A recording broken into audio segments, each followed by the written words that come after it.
What are we starting with? Well, I wanted to do videos in order of the journey, but then there was a massive gap, so I feel like I just have to do... It does seem mad that the last video we did was filmed in Joss Bay in Margate, and now we're south of Portugal, so yeah, come a long way, quite literally. It's been quite trying, and I don't know about you, Names, but like, for me, I feel like I'm only just sort of finding my rhythm with it.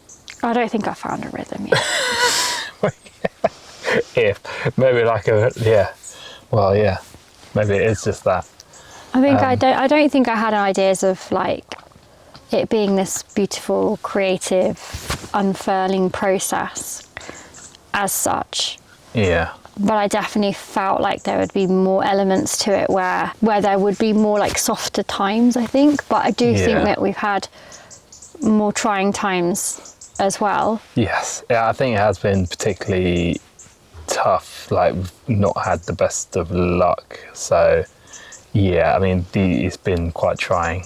Well, the best of luck is one thing that I find really annoying, because people will say repeatedly, "No, you don't have the best of luck," but it's not about the luck of it. It's that, you know, the universe is trying to give some medicine along the way, but it's not been easy to have it back to back, I would say. Yeah.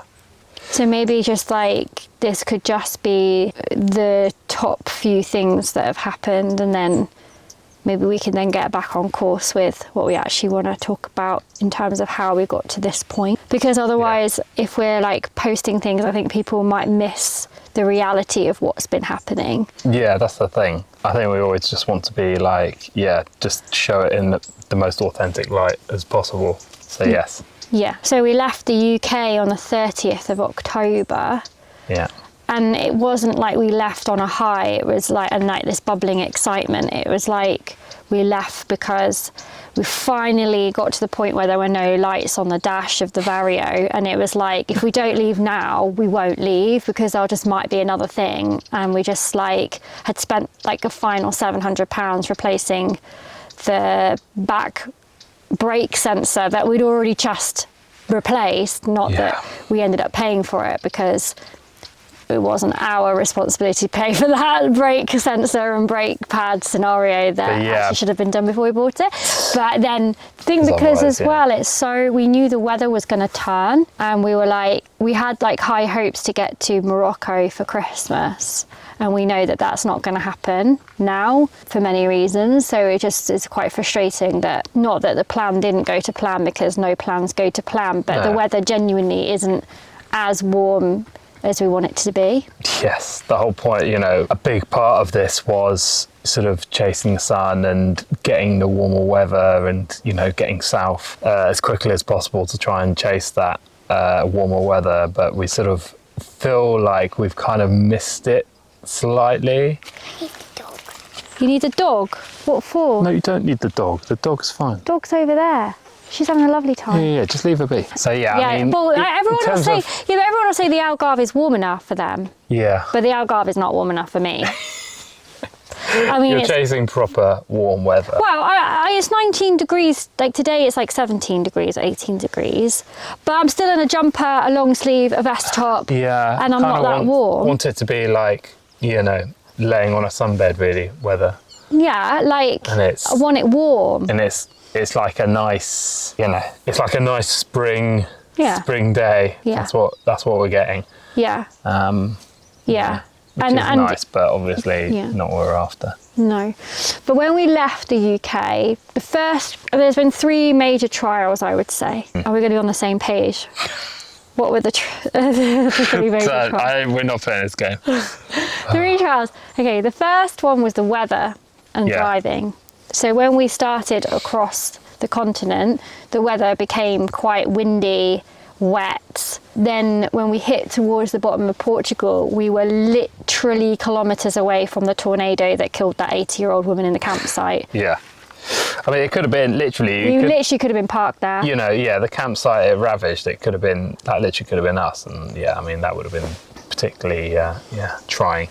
So in a way, yes, thank goodness the universe was looking out for us. But yes, we feel we did have a bit of a belly full of like just cruddy weather to begin with, which sort of. But the weather, but it's not about like, oh well, it's cruddy weather.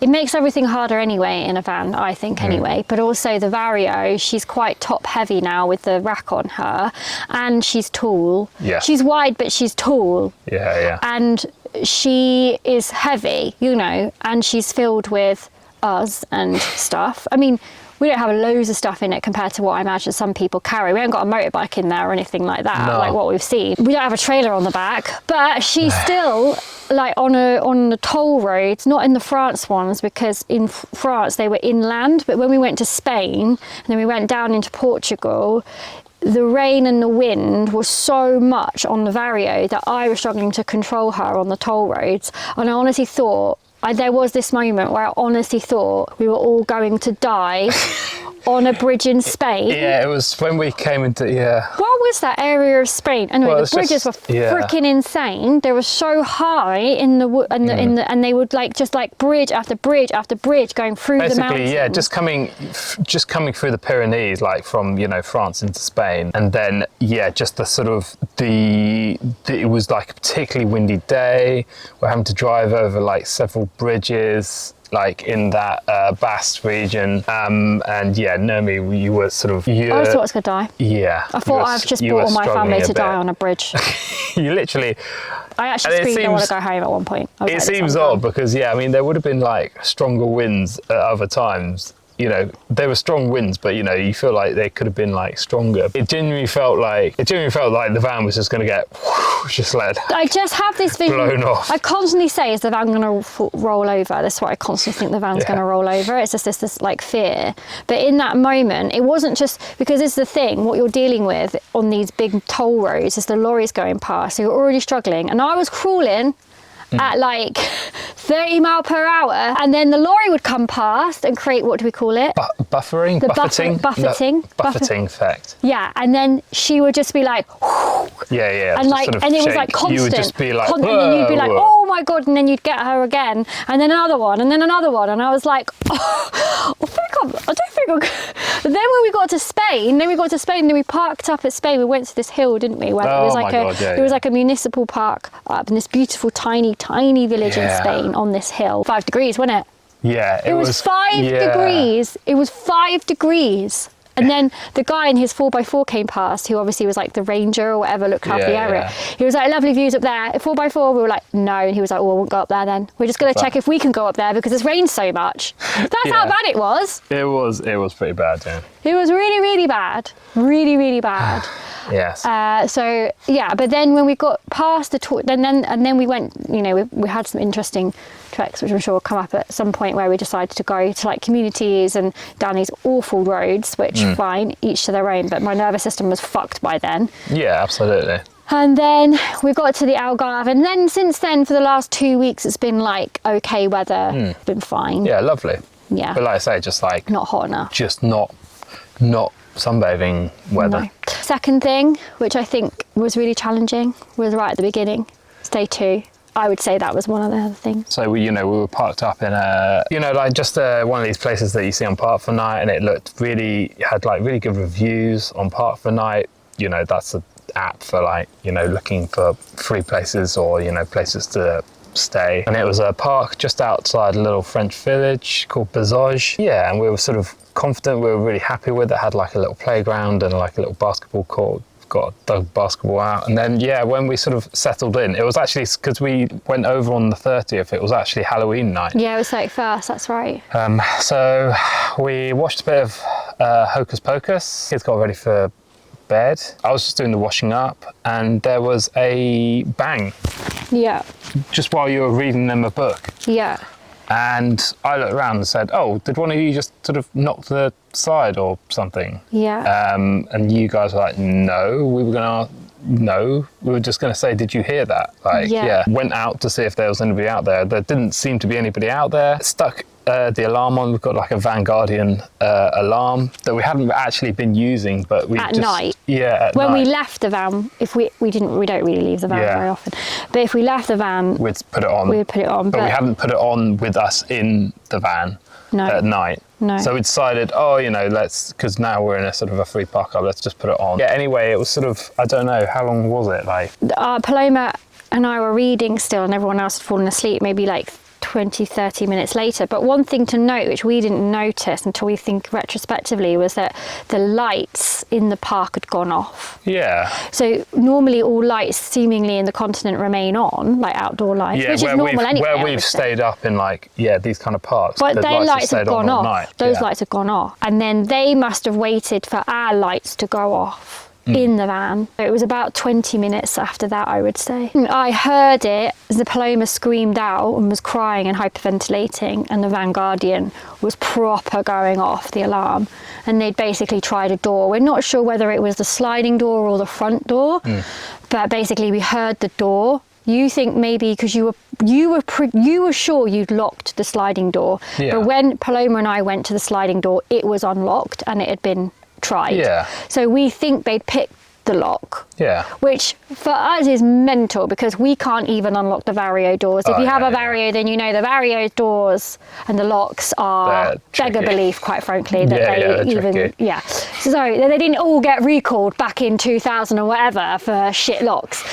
Because we can't even open them with the key, but somehow they must have picked a lock, and they must have been dicking around with it because the Vanguardian does normally a warning alarm if you've touched it, and then it'll do a secondary all alarm if you do something more like bang loud with it. So they must have been dicking around with it, and they must have yanked it quite hard because it sent them all off.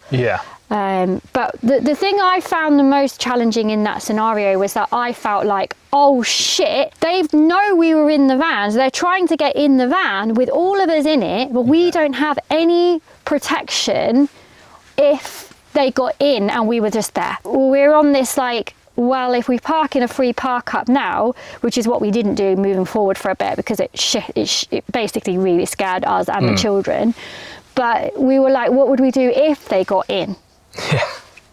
Like, what? Because pepper spray is actually illegal across the continent in some places. I looked that up. Someone said like deep heat spray. But either way, the point is that the reality is that you're on this journey now, bringing children along, and it's this balance of guiding them with what life is, and also in these situations being like, oh shit, the reality is I've got 3 children in this van and someone could break in if they wanted to break in.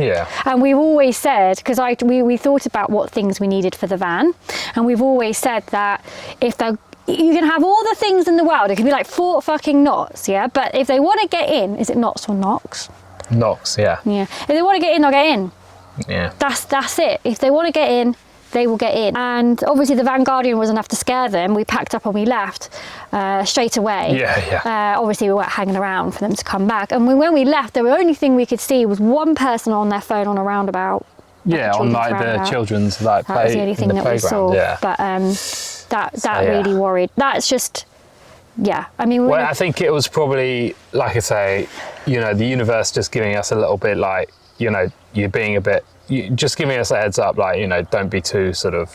Well, we weren't being complacent. It was a not park that we were particularly. We are religiously checking back park for night reviews, not like the last 3. I go back, and I'm like checking for things. This was a beautiful town. We went into town. We assessed the situation, I would say, very well. There were just no other vans with us. We've spoken to other people about it, and they just said it was really, really unlucky.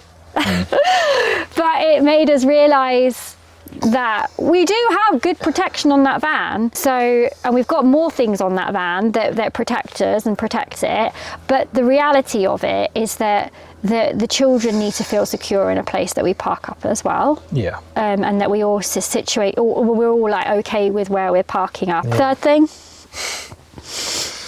so we're in the south of Portugal, We're staying in Tavira in like quite a nice air, and we were leaving to go to where we were going, Fusetta, which is another like really nice little fishing village. We'd just come down the road to the Continente supermarket. Just I'd been in to grab some groceries. And we came back and we were looking to get ready to go. Saying to the children, "Come on, let's strap ourselves in." Xanthi was just staring blankly ahead and not reacting, and as it turns out, she was having a seizure. First time that we had sort of perceived in her lifetime. We had to run with her to, well, we went to the pharmacy, obviously not to the pharmacy, but just for anywhere to go for someone to help us. They helped us call an ambulance. Yeah, ridiculously scary to be in that situation, and you know, not be in a country where you speak the language. Yeah, it was ridiculously scary. She was taken to, after ages, what seemed like ages, in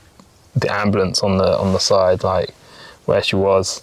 They took her to Faro Hospital. They asked us to follow on behind in the van, which was actually like majorly stressful in itself, because, you know, as with any hospital, actually, seemingly anywhere, parking was, I mean, it's bad enough if you've got a car, but if you've got a sort of a 7.5 metre van, the parking situation was ridiculously scary. She'd been brought in an ambulance, we were following behind, and we just literally, you know, wanted to get into that hospital, and it ended up being such a, you know, it felt like we spent like half an hour arguing the toss, because we just literally wanted to dump the van just so we could get in and just see what the situation was. And obviously no one was letting us do this.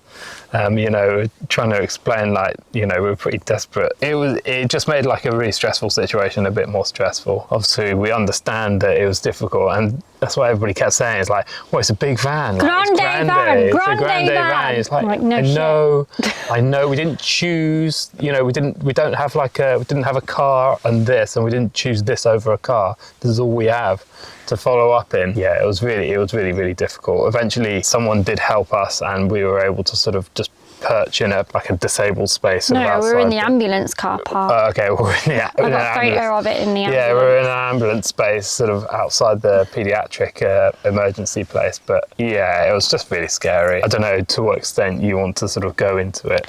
Probably I don't really want to go into it. Not massive. Not a massive. You don't particularly want to traumatise other people. Yeah. And I've been blessed with a therapist who's supported since, and you're going to process it in the way that you need to process it, but yeah, the seizure was an hour. I think it was longer than an hour, because we were trying to remember. I actually have never checked my phone, but I phoned the ambulance on your phone while we were running through the streets to the pharmacy, and that was basically around the time when it actually started. So they keep saying an hour, but I think it was longer than an hour, and she had back-to-back seizures in that time. So it wasn't this matter of like, oh, she's had a seizure, it lasted the 5-minute mark, which is already scary enough for anybody. This was like, it just carried on, and you know, we were blessed with being where we were because of where we have parked up the van over the last few weeks. After feeling a bit more at ease, we did do some like quirkier parks. I mean, we're in one now, but we have got medicine now if anything happens in an emergency. In that moment, we were blessed with a pharmacist who was first response, and he followed up with messaging, and he said how traumatic he actually found it, that he'd been first response to many people, but he found this one particularly traumatic and really wanted to check up. So that kind of validated my experience and your experience of how traumatic it was. And then add that, like you say, not speaking the language, we were blessed with the fact that I was on the phone to the ambulance. I was managing to just say, they do speak enough English to understand, and they were on the phone and like supporting. So yeah, and the hospital were amazing, and I just think that the care that we had was above and beyond. And anyway, so we're going to stay around the Algarve just to try and support her holistically, because obviously all the tests came back with nothing. So now we're on a journey trying to find holistic practitioners who can look at her and just see where that freeze response came up and why. And we have a lot of conversations around, as parents, because we made this choice to sell the house and live in a van, and it's always like, has that then added to this seizure situation. But then we realized that we saw a mini version of this for 5 minutes, probably less than, on the plane back from Thailand. But because we were on a plane, we didn't really notice that that's what it was, because she was asleep. It was in her sleep. We thought she was sleepy. Yeah.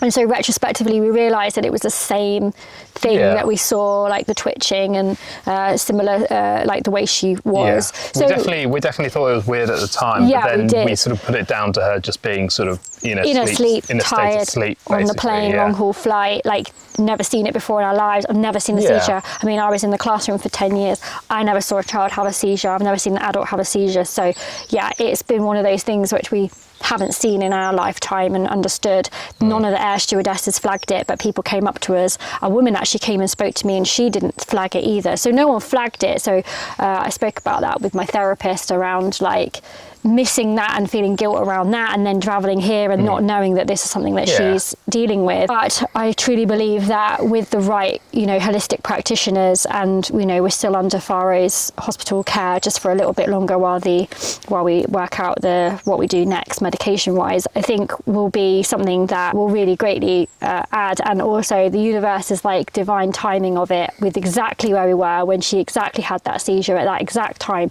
in the exact place. It just seems so bold for me for it to have happened. It's almost like that's when this whole like bigger plan always comes up for me, and I'm like, it was there in that moment, in that time, with that support. The ambulance was there within 5 minutes. The paediatric ambulance was there within 5 minutes being the pharmacy. The paediatric ambulance was there, like 10 minutes, 15 minutes after that. Like there was like, you wouldn't necessarily have even had that care, if we were in Morocco or if we were in the UK. It was that care was there in that moment, and that was the care that we needed and she needed. A few days before, we were up in a community, in a commune, up in the hills, down like a dirt track that was like 3.3 kilometers long, that dirt track, and we had to it took us 45 minutes to get out of it. We have to just think that the universe was looking out for us in a way. And now we know what we're looking for, and now we're making a plan moving forward, and and really aware of what might be contributing to it. She's a 7-year-old with big emotions, so we're talking about that more with her so that she can recognize how that might be contributing to that moment of the freeze response. We're all aware of what we're looking for the other two children as well. Cat and dog are no use to it, but